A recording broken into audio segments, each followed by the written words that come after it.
આ વિષયમાં એક સ્મૃતિનું વચન પ્રમાણરૂપ છે. ચર્મવારી ભવેન માસમ માસમ તોયમ ગાલિતમ.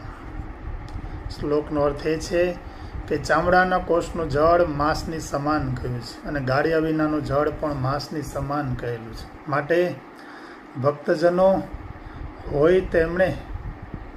ભક્તજનો હોય તેમને ગાળ્યા વિનાનું જળ પીવું નહીં, આવો શ્રી હરિનો અભિપ્રાય છે. હવે એક વખત ગાળેલું પાણી ક્યાં સુધી ચાલે? આ બાબતમાં સતાનંદ સ્વામી કહે છે, દ્વિપરાવધિ. એક વખત ગાળેલું પાણી 6 કલાક સુધી ગાળેલું ગણાય. 6 કલાક પછી ફરીવાર ગાળવું જોઈએ.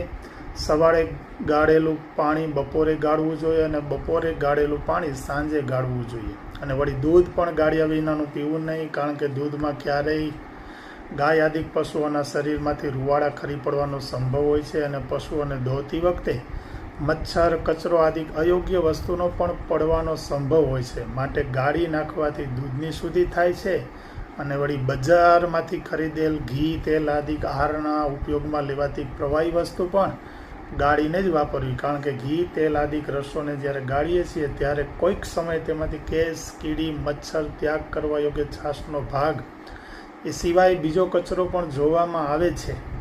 અત્યારના સમયમાં તો બધું ફિલ્ટર થઈને આવે છે, તેથી કોઈ કેસ, કીડી, મચ્છર આદિ જંતુઓનો કે કચરાનો સંભવ હોતો નથી. છતાં પણ મહારાજની આજ્ઞા છે અને ગાળવામાં કોઈ મોટું કષ્ટ પણ નથી. માટે કોઈ પણ રસો હોય તેને ગાળીને જ વાપરવા જોઈએ. શાસ્ત્રમાં પણ ઘી, તેલ આદિ રસોને અગ્નિમાં ગરમ કરી ગાળી નાખવાથી શુદ્ધિ બતાવેલી છે. રસાનામ વહની ગાલનાથ. વળી જે જળમાં સૂક્ષ્મ જંતુઓ ઘણા હોય એ જળમાં સ્નાન કરવાથી, હસ્તચરણ ધોવાથી, વસ્ત્ર ધોવાથી તેમજ પાત્રો માંજવાથી સૂક્ષ્મ જંતુઓનો નાશ થાય છે અને સૂક્ષ્મ જંતુઓનો નાશ થવાથી અહિંસા નામના પરમ ધર્મને વિશે દૂષણની પ્રાપ્તિ થાય છે. તેથી પુરુષોનો અહિંસામય ધર્મ કહેલો નથી, હિંસામય બની જાય છે.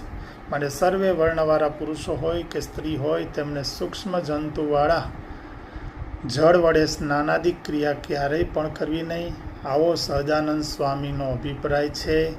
તો એમના સ્વામિનારાયણના જે આશ્રિત હોય, હરિભક્તો હોય, એમને હંમેશા દૂધ, પાણી, ઘી, તેલ ગાળીને જ વાપરવા.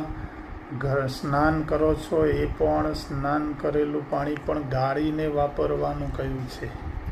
માટે આશ્રિત હોય અને શ્રીજી મહારાજને વધારે ને વધારે રાજી કરવા હોય તો સવારથી સાંજ સુધીની આજ્ઞા ગાળ્યા વગરનો કોઈ પણ પ્રવાહી વાપરવું નહીં. જય સ્વામિનારાયણ, જય સહજાનંદ, જય